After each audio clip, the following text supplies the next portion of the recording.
Hello and welcome everybody. I'm Anthony Gonzalez and I am the Senior Program Coordinator with the Higher Education Center for Alcohol and Drug Misuse Prevention and Recovery.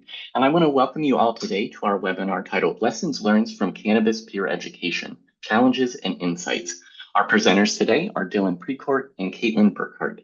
Thank you so much for joining us, as I just have a couple of housekeeping slides I'd like to share with everybody. Here on the screen should look somewhat familiar as we are in the Zoom webinar format. We do welcome your questions throughout the live session, but we do kindly ask that you utilize the Q&A feature. We do have the chat enabled for today's session, so please feel free to use the chat to introduce yourself as well as share any resources and reflections as it relates to today's content. But again, if you have any specific questions for our presenters, we kindly ask that you utilize the Q&A feature. We also encourage everybody to learn more about becoming a member of the Higher Education Center. You can learn more about the membership benefits and the tiers by visiting our website at hecaod.osu.edu. We also have a few upcoming events that I'd like to share with everybody. Our next webinar will be taking place later this month on April 22nd and is titled Today's Intoxicant Market and Evidence-Based Prevention Policies. Our next water cooler chat will be taking place April 14th and we'll be focusing on prediction markets. And then we have our Spring Learning Collaborative launch, which will be focusing around collegiate gambling. Registration is now open and the full agenda is live on our website. That will be taking place on April 16th. And with that, it is my great pleasure to turn it over to our presenters today. Joining us today are Dylan Precourt, Substance Use Education Specialist in Health Promotion and Education with George Washington University, and Kaitlyn Burkhardt, MPH candidate with George Washington University. Thank you both for joining us today, and it's my pleasure turning it over to you at this time. Wonderful. Thank you so much, Anthony. And just confirming, everyone can see my screen. Yep, looks great. Thanks so much. And thanks to everybody for taking some time to join us today. The title of our presentation is Lessons Learned from Cannabis Peer Education. And so what we really hope to bring to folks in this space is just some of our experience in leading cannabis peer education efforts on campus, some takeaways we have for those experiences, and hopefully share those with you so that you can either generate your own ideas and we can work kind of collaboratively to understand what better peer education efforts related to cannabis might look like. So I will give a brief agenda, but then I will also give an opportunity to introduce myself as well as my colleague Kaitlyn. So today, as I referenced, we are going to talk about cannabis peer education, and we'll give a really quick background on GW as well as a small background into some cannabis evidence-based practices. I will also talk about our theoretical approach in developing and designing some of the programmatic efforts that we'll then highlight. And then Kaitlyn will have the opportunity to discuss case studies from the peer educator perspective, as well as some takeaways and discussions that we reference. So as I referenced, though, I will also just give some really quick introductions. So my name is Dylan Precourt. I use he, him pronouns. I am currently serving as one of the full-time staff members in our health promotion and education offices. And I will pass it over to Kaitlyn to really quickly introduce herself.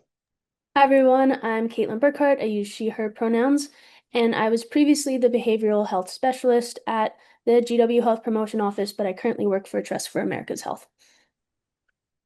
Fantastic. Thank you so much, Kaitlyn.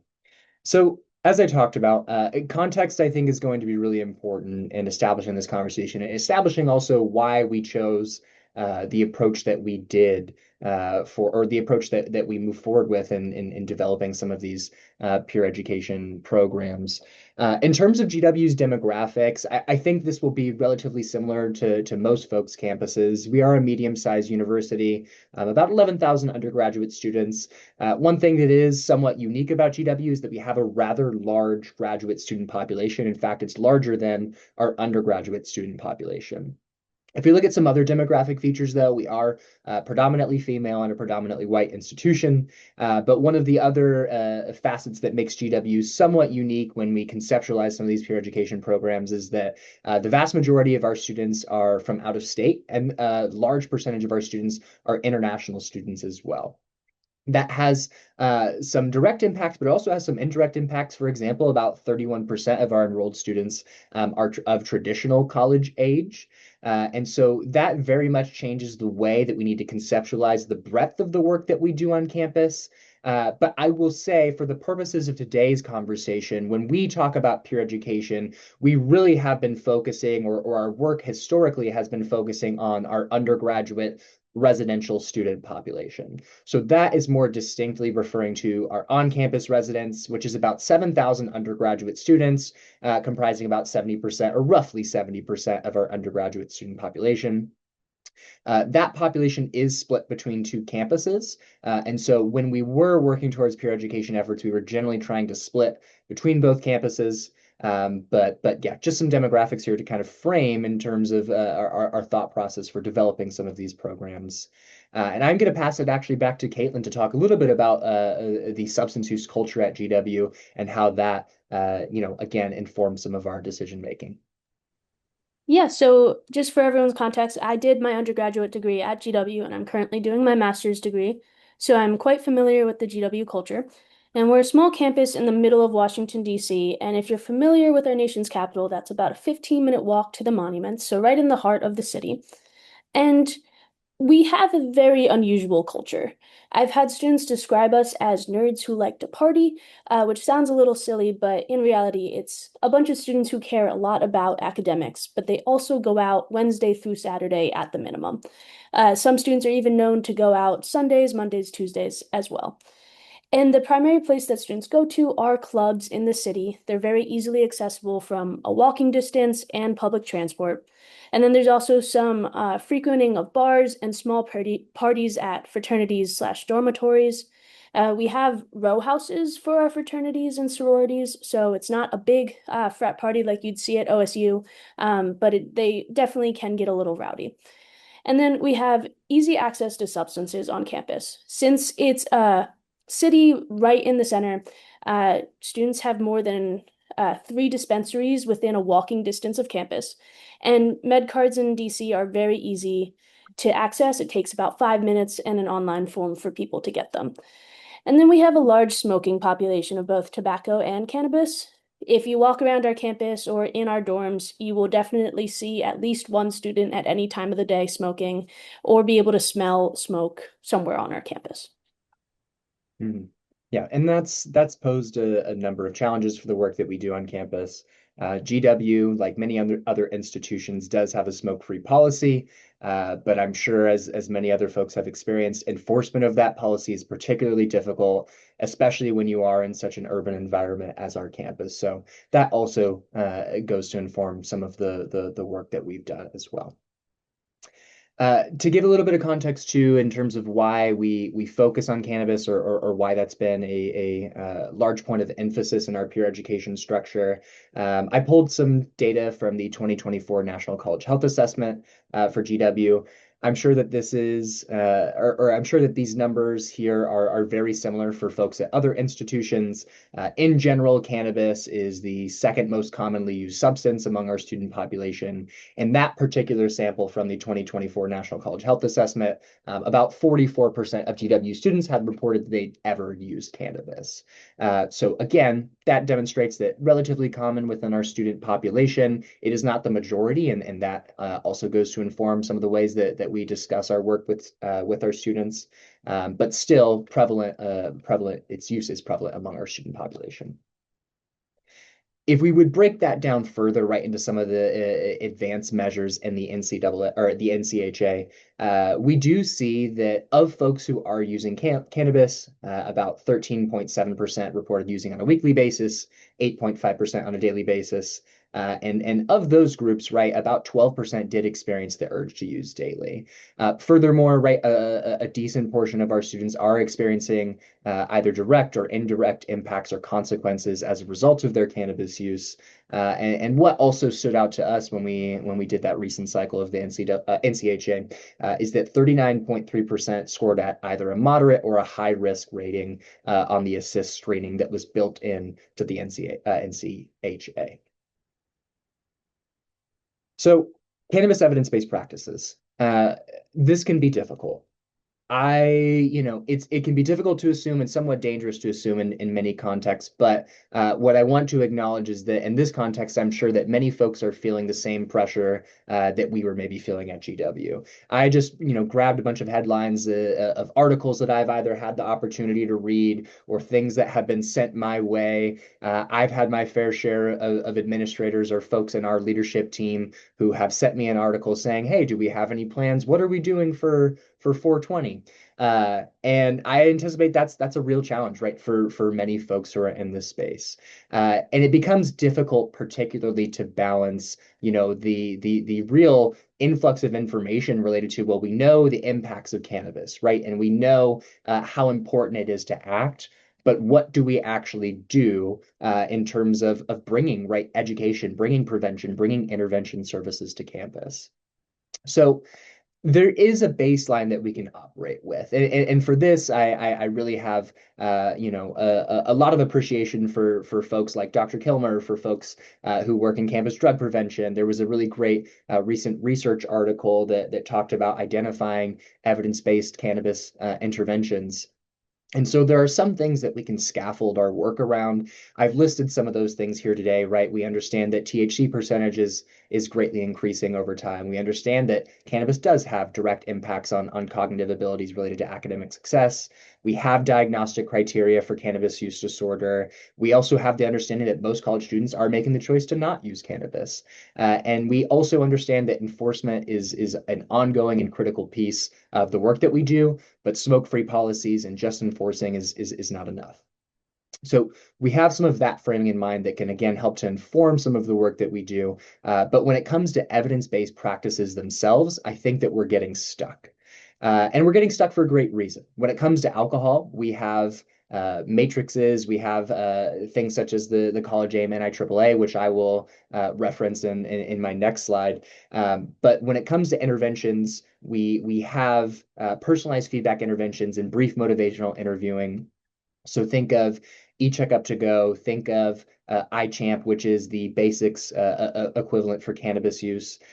These are evidence-based, and there's research around the efficacy of these programs. But when we think about the spectrum of response to intervention, those are very much in kind of that tier 2, even working towards your tier 3, where these are targeted interventions for folks who are either displaying some kind of harms or concerns related to their cannabis use. If other folks have information to share related to evidence-based prevention practices or other education practices, I would love for folks to be able to share that. I found it very difficult to research and identify, what are some evidence-based educational sessions? What is a tabling session, an activity that I can lead that can help generate direct positive outcomes or meet an established set of learning objectives? And unfortunately, those are harder and harder to come by, or it feels like we don't have a great baseline to operate out of. So all of that to say, that has kind of informed some of our approach of trying to figure out what are ways where we can bridge that gap between an understanding that we need to do some kind of generalized prevention work, right? We need to be able to equip our community at large with skills, but where do we start and how do we actually begin that process?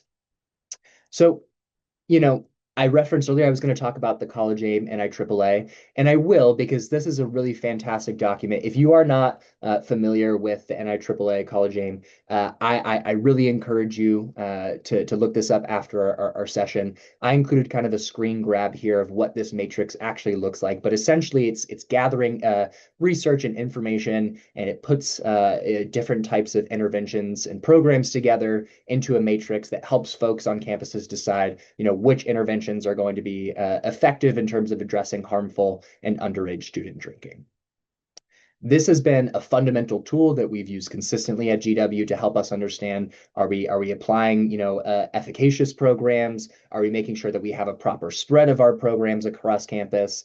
Also thinking about, right, what's the kind of cost benefit analysis? Are we able to actually implement these things appropriately?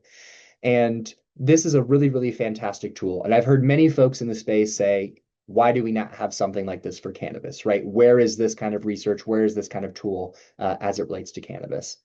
I do want to give a quick shout out. I know that there is a tool that was developed by the Colorado campus campus alcohol and drug educators through NASPA. They had developed a higher education cannabis toolkit. And as a part of that toolkit, what they were able to do is identify certain policies that are designed for other substances, such as alcohol, such as nicotine, and identify whether or not those policies might have potential to be utilized as a part of cannabis education.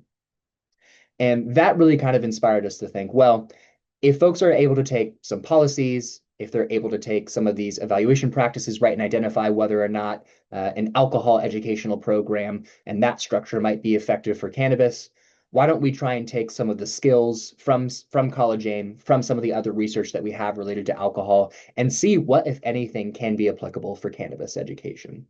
And so specifically, as we get into some of these case studies and as we talk about examples of work that we've done on campus, that is kind of where, or at least some skills that were identified in College AIM is one of those foundational pieces that we pulled from to say, well, what is an example of something that we could do that would target one of these competencies, right? Or one of these, effective programs, so to speak.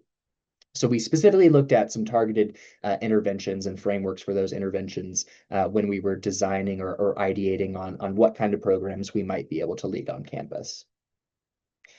As just a really quick heads up into our portfolio, the work that we do on campus does span across prevention, education, and intervention. And so as I referenced earlier, our intervention services do include both cannabis personalized feedback interventions as well as brief motivational interviewing through the forms of eCheckup to Go and iChamp. And then our education and prevention programs take place through our workshops, social media efforts. We did develop a resource called our Safer Cannabis Guide, which I will pass off to Kaitlyn to talk about in just the next slide. But what we will be spending the bulk of our time regarding our case studies is talking about our peer education efforts and specifically our late night tabling peer education efforts.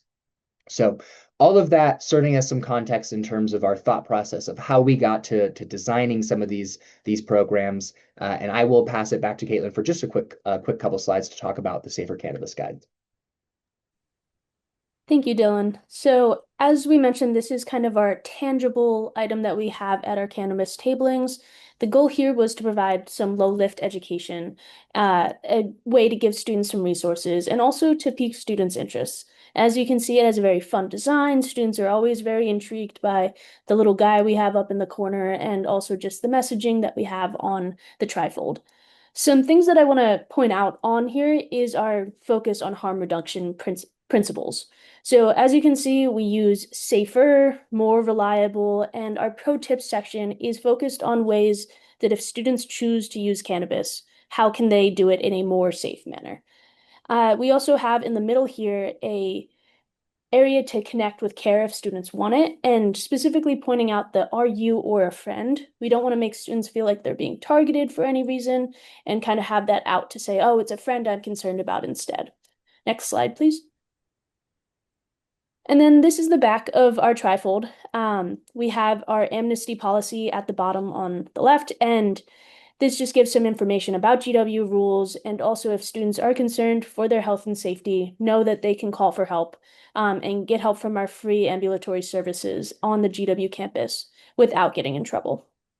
And in the middle, we have some myth busting of two of the more common things we hear from students, specifically that cannabis helps me sleep better and that I can drive better after using cannabis. And in the middle, we have a bit about some GW rules and some common misconceptions that it's okay to smoke on campus.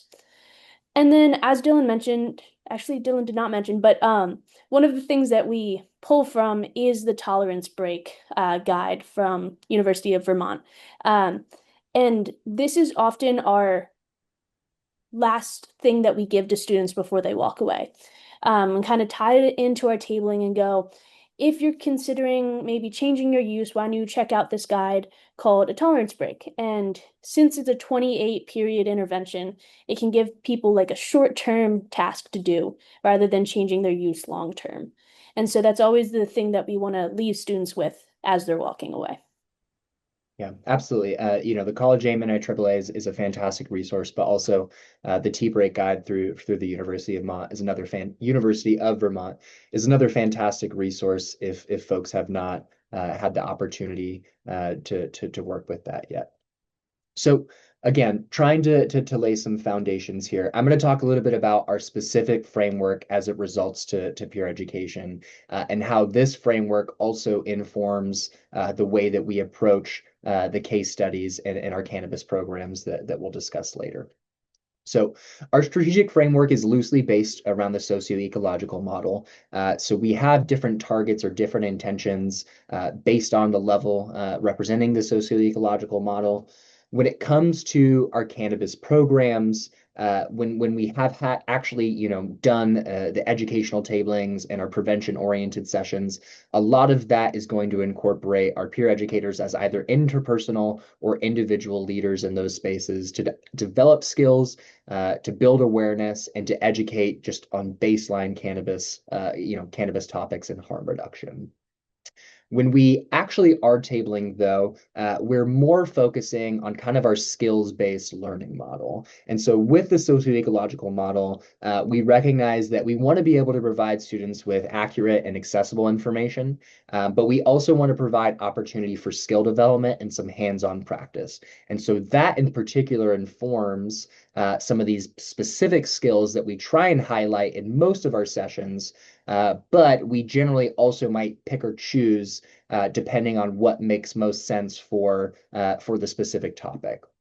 And so we have paired these kinds of things, right? So we start off with some of our evidence-based practices, like with the NIAAA model as an example, and then we pair that with these specific skills that we're trying to develop or we're trying to foster within our student population. So those four specifically are interpersonal communication, critical thinking, advocacy, and self-reflection.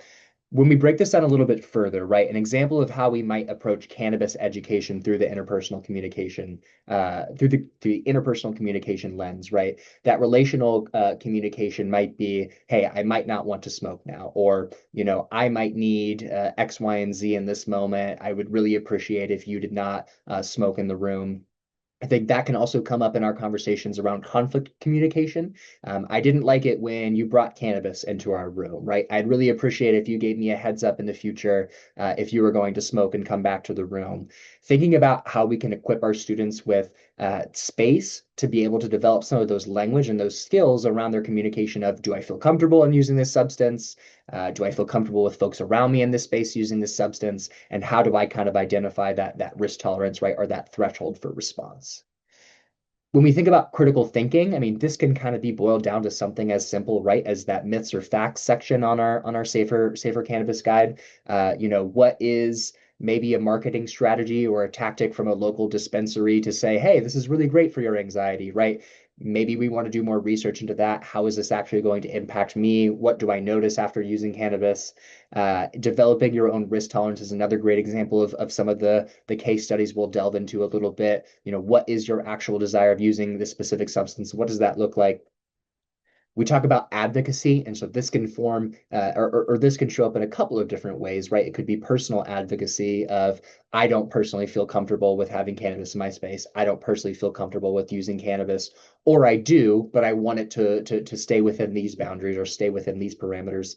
And then community advocacy as well, right? I mean, you think about there's been a lot of kind of work around the idea or the concept of cannabis etiquette and cannabis social norming as a potential pathway for future programs. And so this would be an example of something that we might target in a tabling session to say, how do you advocate for yourselves or others as it relates to cannabis use and potential or associated impacts of cannabis use? And then lastly, self-reflection, right? This is just a process of saying, how am I feeling, right? What do I need? What are my goals or desires? How could I handle the situation differently? Again, taking some time to identify how one might feel related to cannabis use, what goals, intentions, desires, trying to build that intentionality behind the choice of whether or not they want to decide to use cannabis, and again, forming that as kind of a foundational skill. So when we actually are doing our tabling sessions, and we'll talk about this because the next section is our case study examples, we provide some general skill instruction of, hey, this is what the table looks like. Here's what you're going to be asked to do. We allow folks to practice that skill over the course of them interacting with our tabling session. And the idea is that in practicing that skill, they're able to perform that skill outside of the scenario of us meeting them at the table. So without further ado, I'm going to pass it back to Kaitlyn to give a little insight into some of our case studies. Thank you, Dylan, for laying the context and also just explaining the work we do so well. And so our first case study is going to be on this tabling activity called free pot, which sounds a little silly, but you'll see why in a moment. So picture this activity with a scale on the table and some marbles. And the opening question is asking students, what are the good things about cannabis use and what are the not so good things about cannabis use? And we encourage students to place marbles for each good aspect that they come up with and each not so good aspect. And if students feel particularly strong about one aspect, they can put more than one marble to kind of emphasize that importance. And then we want to prompt, what do you notice about this scale? Kind of bringing in that critical thinking and self-reflection to not just do the activity, but think about why they're putting those things there. And then at the end of it, we encourage students to take the plant, which is our free pot, with the QR code to our conduct office, and it also has our safer cannabis guide on it. So people can take away this little potted plant that has information on it. And we always want to give that specific section to check out when we give away our safer cannabis guide. So if a student is expressing a lot of not so good aspects, we encourage them to read about the tea break section. Or if a student has a lot of good aspects, we'll encourage them to take a look at the pro tip section on the first half. To tie it back a little bit, right, to the framework and the context that we were laying, one of the things that we approached, right, or one of the excerpts we pulled from the College Aim and IAAA was the skills training with alcohol focus, the decisional balance exercise. So quite literally, we interpreted that as, well, let's, give a physical representation of the scale. Let's ask about the good versus the not so good things and have students actually do that decisional balance right in front of them as the part of this activity.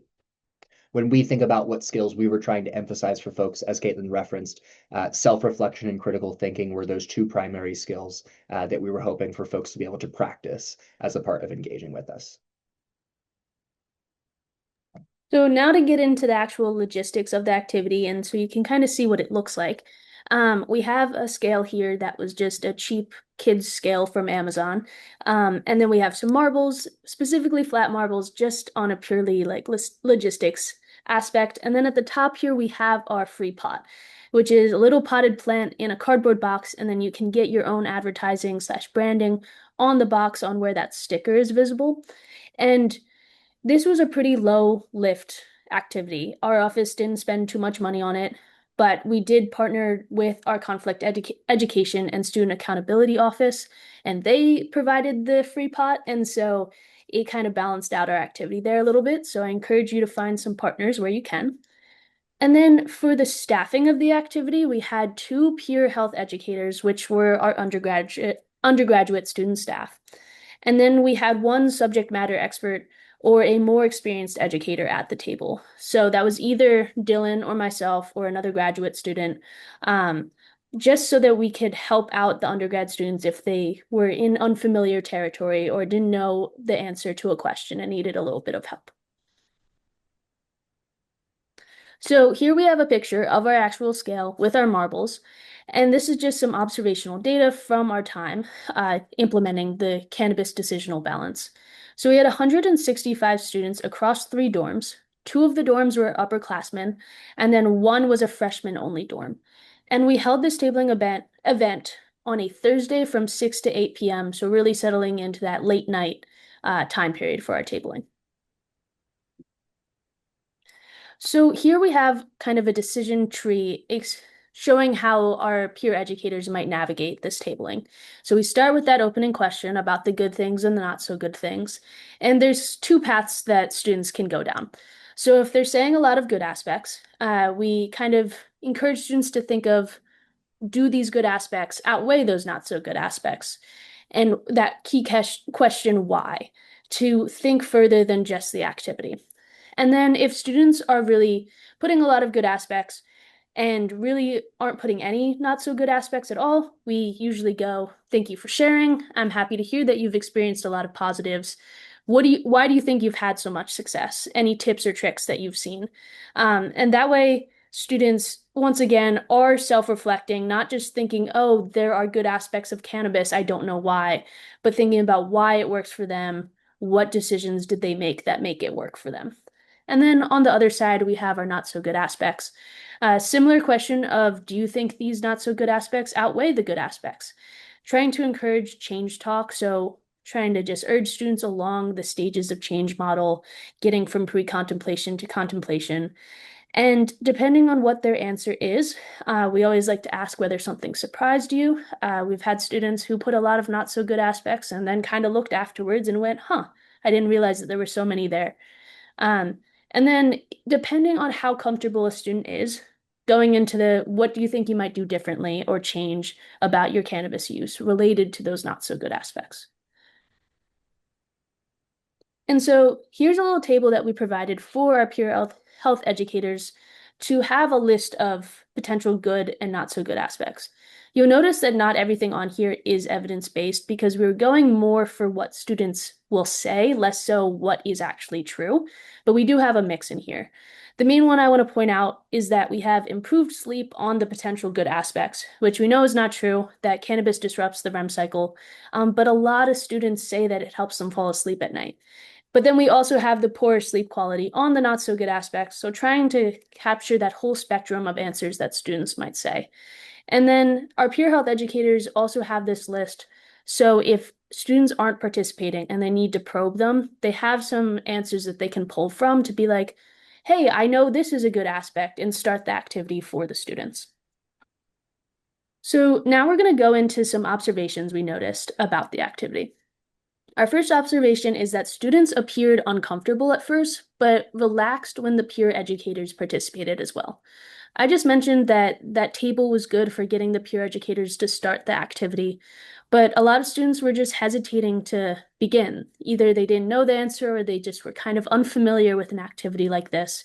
And so if a peer educator started by going, "Oh, what about the improved sleep?" students would engage more in the activity afterwards. Our second observation is more students reported not so good aspects than good aspects, which was quite surprising to us. And I encourage you to ponder on this question for a little bit because we have a discussion question in a couple slides about this. Our third observation was that students felt like they would get in trouble and hesitated or decided not to engage. This was very different from when we do our alcohol harm reduction tabling, where we've really built up a relationship with our students from the amount of times that we've done late night tabling activities, and we've really built up that trust. But this was our first time really doing a cannabis late night tabling activity, and we could feel that that relationship was not there. And students, I had a student call me a narc. It was a very tense situation at first. Students started to relax, as I mentioned, but it definitely wasn't quite where we needed it to be for the activity to be successful. And then we had our non-educated staff perpetuated stigma and myths around cannabis. So a lot of people in our office are not as in-depth in cannabis knowledge as Dylan and I are, and they held some certain beliefs that weren't the best thing that we wanted to share with students. And so we really want to make sure that everyone is on the same page about language, about tips to give students, everything like that before the tabling occurs. Yeah, and I will add here too that a lot of times this was either unintentional or this was a part of some of our students or folks who are participating with the program trying to help other folks feel more comfortable. So it might be something along the lines of, a student says, "Oh, I think that cannabis really helps my sleep." And one of our staff members may have responded like, "Yeah, no, absolutely, it does." And just one of those examples where I can understand kind of the thought process, but we would have needed to probably do a little bit more training ahead of time to re-emphasize the importance of really non-judgmental and not providing like a strong reaction in either capacity to allow the student to just most genuinely and openly discuss and share what they feel like is true impacts or true outcomes. And then I can talk really quickly about slide observation 5. So Kaitlyn mentioned earlier that this was a specific partnership that we did with our conduct office. I have found that, working with our conduct office has been one of the most effective partnerships. But in general, I think this was a particular challenge that we navigated for this experience because we were slightly misaligned on our objectives and messaging. We had conducted a very brief training session before our actual tabling sessions. But when we had split up, it appeared that we were slightly misaligned in the sense that we were approaching from a very harm reduction and an open conversation perspective. And our folks in our conduct office were very interested in engaging folks around policy, right? And around what impacts of policy or impacts of potentially a student breaking our cannabis use policy might look like. And so that had kind of fragmented a little bit of the interaction with our table. And I think that our students felt very comfortable interacting with pieces and less comfortable interacting with others. So if you are thinking about partnering with an on-campus department, think really critically, or this was one of the things that stood out to us, is we would have wanted to think more critically about what role that campus partner should play and whether or not we would need to be engaging simultaneously to achieve that. So real quick before we get into this discussion question, I see that there's a question in the chat about what settings are we engaging with students and is there promotion involved to get students to your table? So we engage with them in like the lobby of the dormitories on the GW campus. It's right when students walk by. To get into the building, they have to walk by our table. And we try and do this very frequently so that students, when they see this table from that 6 to 8 p.m., they know it's us and they know it's going to be some sort of health related tabling. Usually we reserve our late night tabling for substance or maybe some sleep education, but it is really, we worked hard to build that relationship there. And then as for promotion, we have a high following Instagram that a lot of students follow, and we'll post on our story and on the main grid about tablings that we want students to go to, specifically giving the location and being like, come check us out. You'll see in a slide or two that we have an example of a story that we've posted. But thank you for answering that question. It is a very important aspect of what we do. And And I so, will also say when it comes to when it comes to kind of promotion for some of these programs as well, if you're doing tabling, it's not always fully necessary to do full promotion work. It is really an easy way to kind of have to skip past some of that extra effort in the sense of if you are tabling in a high traffic area, to your question or to the point of your question, part of the drive or part of the way that we were able to get folks to stop by is as they would walk in, we would say something like, "Hey, do you want some free pot?" And obviously that was a very jarring experience for that student to be like, "Well, what does this mean? What is this going on?" And then we would kind of direct to like, the free little wildflower pot. And so sometimes I think being just a little bit edgy or a little bit kind of off the cuff is a great opportunity to at least kind of shock our students a little bit and get them curious as to like what we are doing.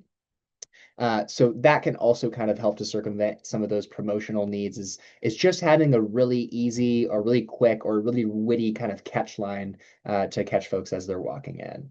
I also see another comment or question that says, what if peer or table volunteer has no experience using cannabis? You definitely do not need to have experience using cannabis to conduct these activities. That's part of the reason why we wanted to establish some of that good versus not so good list. In general, what I will say, and we'll talk about this to a further extent later, but if you can train your peers in some baseline motivational interviewing principles, a lot of the purposes of these specific activities is not for us to be the ones who are providing students with explicit recommendations, but for us to create an environment for those students to identify what they feel comfortable with, what their risk tolerance is, and how they feel about cannabis or how they feel about their cannabis use. So in reality, your volunteers or your peers do not need to have used cannabis. I mean, if they have and they want to speak to their own experiences, we're not necessarily opposed to that, but the structure of the activity itself does not preclude and really does not ask our peers to speak to their own experiences, more prompt students to reflect upon their own experiences. All right, and real quick before we go into our next case study, I asked you guys to think about the observation that more students said not so good aspects over the good aspects. Does anyone have any thoughts on why this is, slash what about the activity made students do this? While we wait for those responses to come in, I say there was another question from Catherine of how do you engage students who had never used cannabis or don't plan to use cannabis?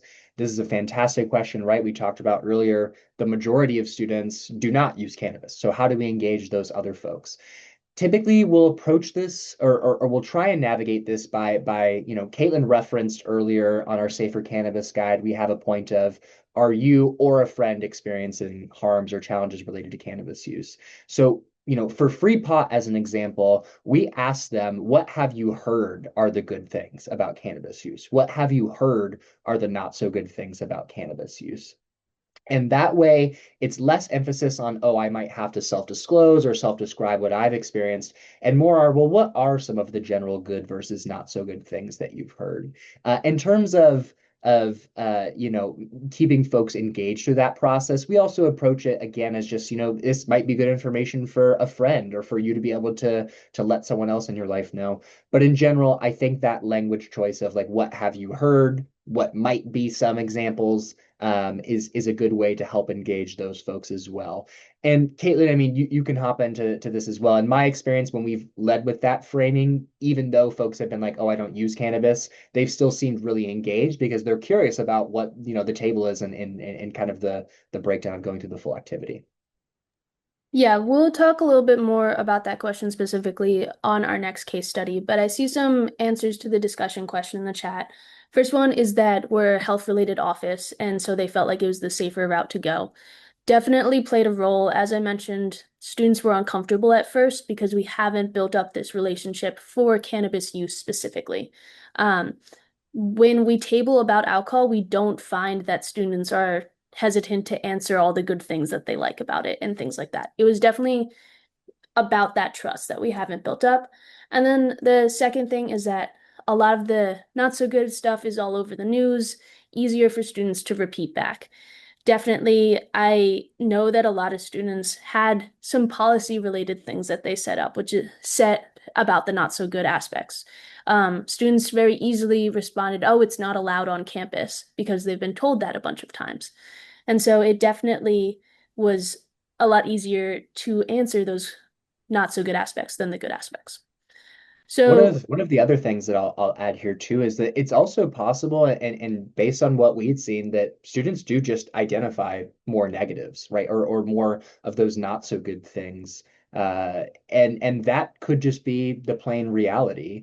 There's been some interesting research. I saw there was from the Maryland a Maryland coalition that published some research about perceived cannabis individual impacts versus perceived environmental impacts as a result of others' cannabis use. And perceived impacts or harms as a result of others' cannabis use was way higher than perceived individual impacts. So there are also aspects to this question here that we should also acknowledge, right? The majority of our students are not using cannabis, and even though I think some of the kind of general like popular culture take would be that, oh, people have a lot of positive perceptions of cannabis. I think a lot of our students also really do have just as many, if not more, not so good perceptions of cannabis as well. So yeah, now we're gonna go on to our next activity, which is called bong tabling. As you can see, we like those silly and fun titles. But essentially, for this activity, you want to picture 5 methods of cannabis consumption on the table. We had a bong, a bowl or a pipe, a joint, some empty edibles containers, and then some empty cannabis drink containers. And when students came up to the table, we encouraged them to sort the cards on the table for each method of cannabis consumption. And so there were cards for the effects, duration, a tip, and a trick about each method.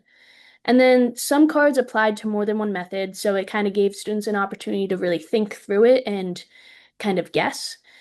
And then at the end of the activity, we encourage them to take this away as the skill of this is how we want you to think about which method you might use. Use this thought process. If you choose to use cannabis, this is what we want you to think about. Weigh how quickly you want the effects to start. How long do you want it to last? What is one of the tricks that you don't like for you personally? Maybe you want to do something else that avoids that. And it's just about having students determine what works for them and advocating for those specific aspects. And then in the corner, wait, go back for a second. This is just a quick example of our promotion that we do on our Instagram story. As you can see, we like our puns with come say hi and our little cannabis friends at the bottom there.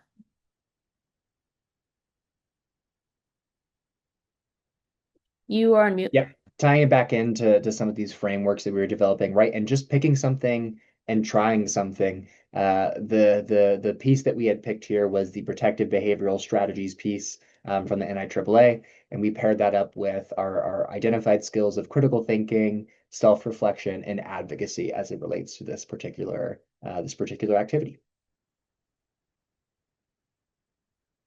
So here we have our logistics for the activity. We have a picture of all of the methods that we had on the table. We have the bowl/pipe at the top, a little clear bong, a fake joint, some edibles, and some drinks. And the drinks and the edibles, we tried to have a range of different brands so that students could see that there's a lot of different options out there. For our joint, there is lavender in it. I recommend finding some sort of herb or plant that you can use in it to make it look as real as possible. Obviously, it did not smell real, but it still got students to the table being like, oh my gosh, this GW staff person has a joint on a table. And we had for educational use on all of the methods of consumption on the table. So students could clearly see that it was for the activity. We weren't just standing there with these methods for no reason. And then, of course, our safer cannabis guides as that final takeaway that we always try to have at our tables. And then, similar to our other activity, we try and have 2 to 3 peer health educators to engage with the students, and then a more experienced subject matter.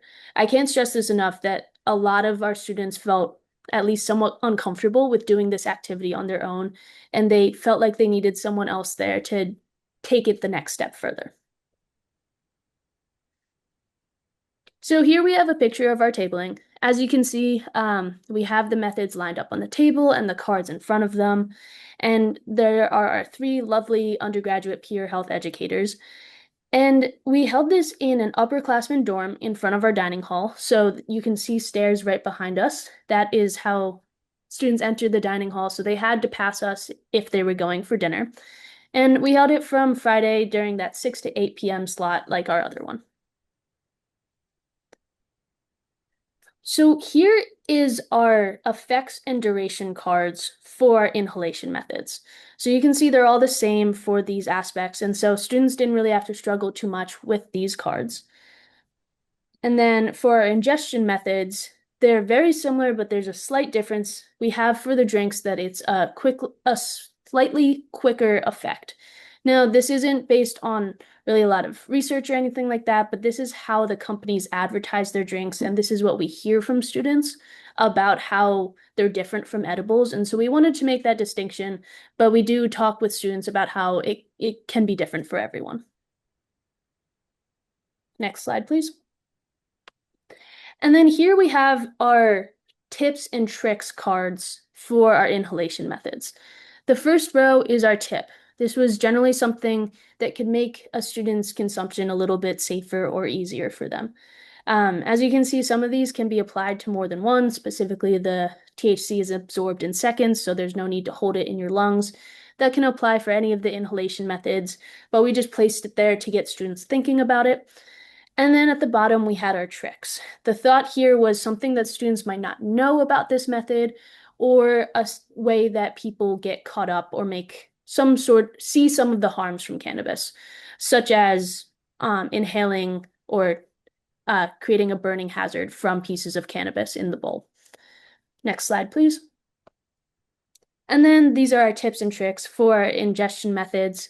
Following what people recommend, the standard dose on an edibles package is usually 2.5 to 5 milligrams of THC. And we used a lot of things that students have been saying. So the drinks are a potential alternative to alcoholic beverages. A lot of the companies are advertising their drinks as that, and we see them popping up for that specific reason. Next slide, please. So now that you understand the activity and the cards that we used, we're going to go into some observations. Our first observation is that students were either extremely knowledgeable about cannabis methods or knew nothing. That kind of ties into that question of how do we talk to students who don't use cannabis? It was a challenge, to be honest. People would come up and they would know nothing. And then right afterwards, we'd have a student who is a self-proclaimed smoker and will know everything and try and brag at how quickly they could do it. Next slide, please.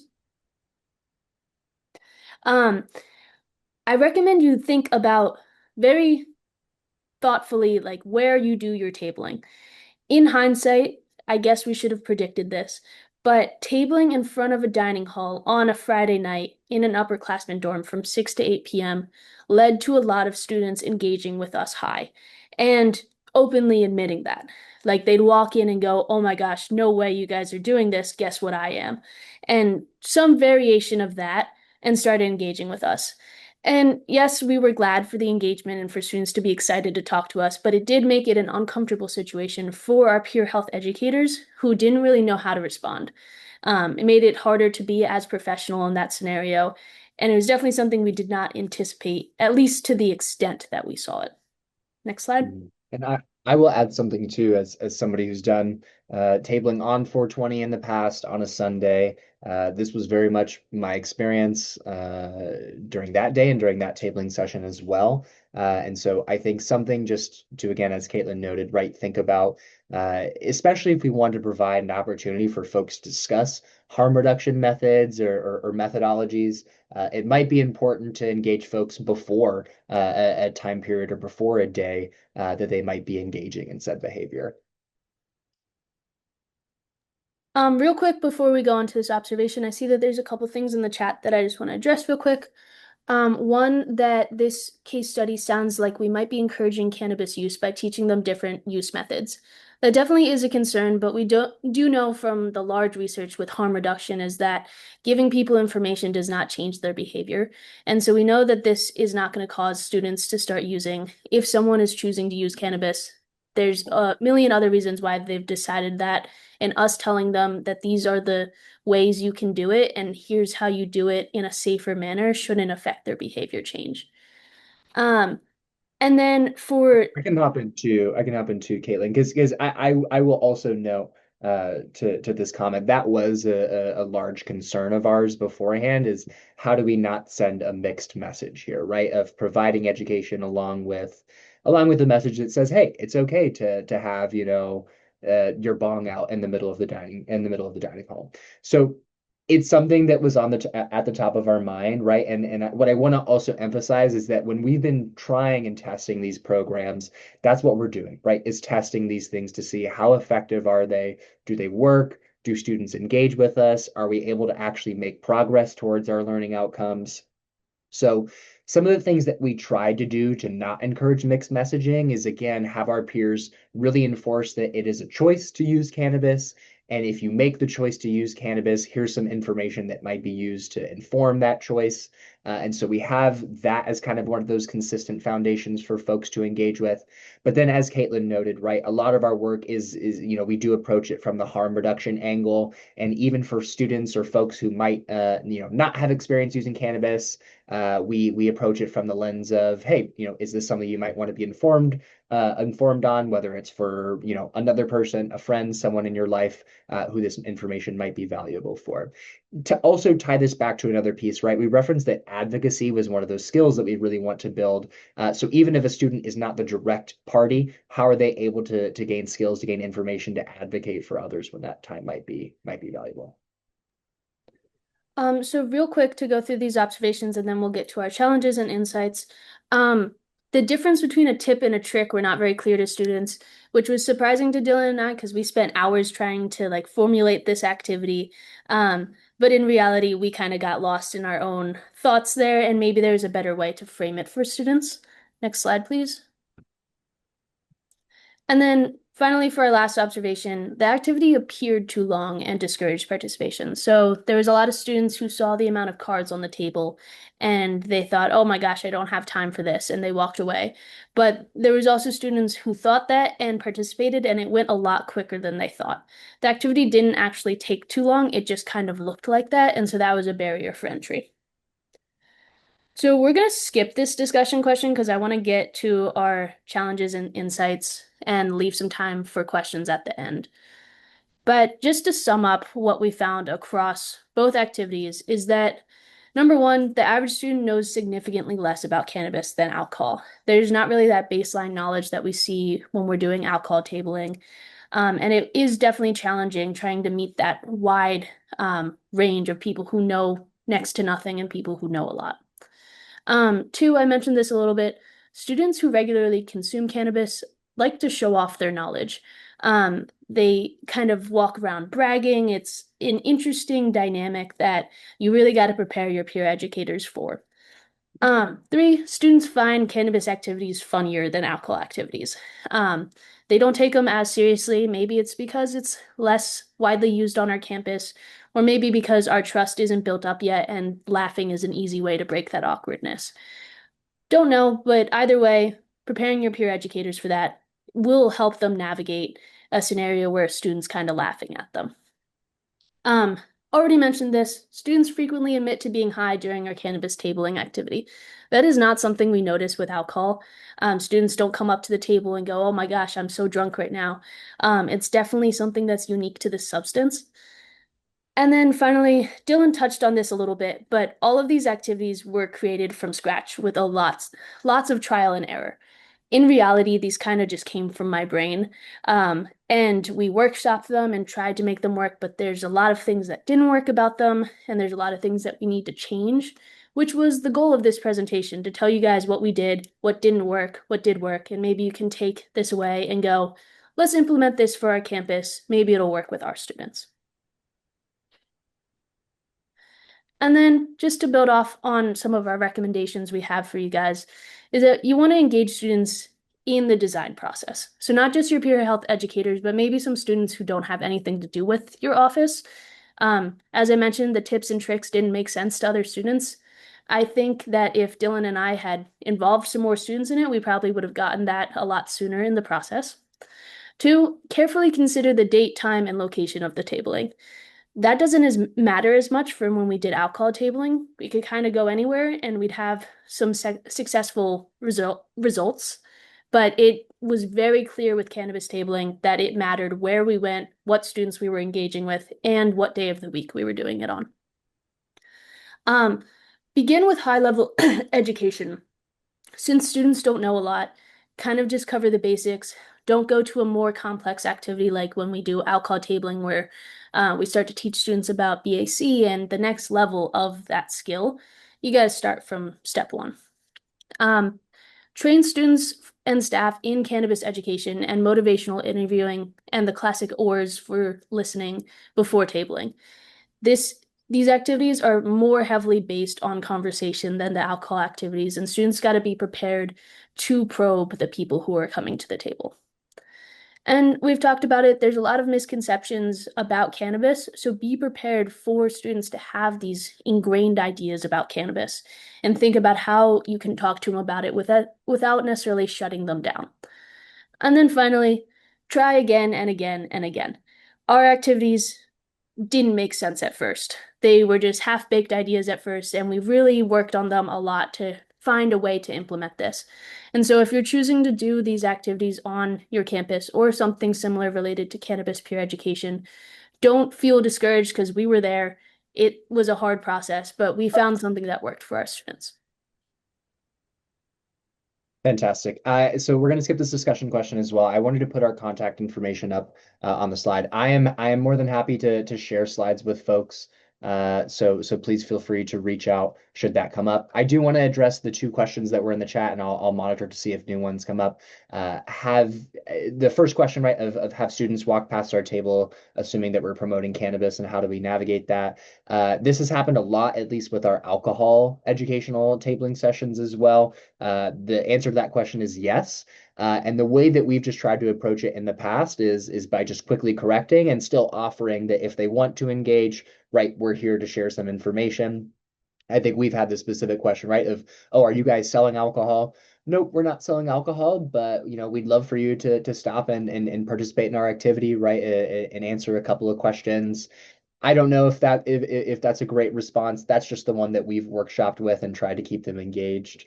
And then we have the other question related to what were our learning objectives specific to the bong tabling. So our specific objectives were increasing knowledge of standard dosing as well as like methodologies of utilization. So standard dosing as well as the time that it takes for a person to feel the effects of said substance. That was kind of the baseline learning outcomes, is for folks to familiarize themselves with those. And then from there, it was much more related to the self-reflection and the advocacy pieces to understand, well, with that information and some of the other information available, what might I prioritize as a methodology if I were to make the choice to use cannabis? Well, thank you both so much, for sharing so much detail about your work and sharing of yourselves. Again, thank you, Dylan and Kaitlyn, for sharing your contacts and being willing to share slides. We encourage attendees to reach out to both of our presenters. I do just have a couple of housekeeping slides before we have it. Again, just a few upcoming events I would like to share with everybody. Our next free webinar will be taking place towards the end of the month on April 22nd, and we'll be focusing on today's intoxicant market and evidence-based prevention policies. Our next water cooler chat will be taking place in advance of our Collegiate Gambling Learning Collaborative, and we'll be focusing on prediction markets. And again, our learning collaborative will be taking place on April 16th with the focus of collegiate gambling. That full agenda and registration is now live on our website. As a reminder, today's session has been recorded and you can expect to see it uploaded to our website within 3 to 5 business days. Thank you again for everybody for joining us, and I hope you have a great rest of your day. Take care all.